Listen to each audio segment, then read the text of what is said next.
રાતનો અંધારપટ, ગામની શાંત ગલીઓ અને અચાનક એવું કંઈક થયું કે આખું ગામ ફફડી ઉઠ્યું. અમરેલીના જાફરાબાદમાંથી એક એવા દ્રશ્યો સામે આવ્યા છે જે જોઈને તમારા પણ રૂંવાડા ઊભા થઈ જશે.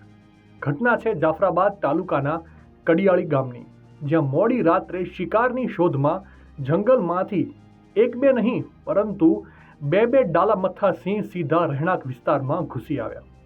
સિંહને ગામની ગલીઓમાં લટાર મારતા જોઈને આખા પંથકમાં ભારે ફફડાટ ફેલાઈ ગયો છે. જુઓ આ દ્રશ્યો. માલધારીઓના પાલતુ પશુઓ સામે જ્યારે અચાનક કાળ બનીને સિંહ આવી ગયો ત્યારે પશુઓમાં ભારે નાસભાગ મચી ગઈ. પોતાનો જીવ બચાવવા માટે ગાયો ગામની સાંકડી ગલીઓમાં આમ તેમ દોડતી કેમેરામાં કેદ થઈ છે. દ્રશ્યો જોઈને જ અંદાજો લગાવી શકાય છે કે ત્યાં કેવો ભયનો માહોલ હશે. સિંહની આ મધ્યરાત્રિની લટારના લાઈવ સીસીટીવી ફૂટેજ અત્યારે સોશિયલ મીડિયામાં જોરદાર વાયરલ થઈ રહ્યા છે. હવે ગ્રામજનોની સુરક્ષા માટે વન વિભાગ આ બાબતે શું પગલાં લેશે તે જોવાનું રહ્યું. ત્યારે આ ઘટના અંગે તમારો શું અભિપ્રાય છે? કોમેન્ટ કરીને જરૂરથી જણાવજો.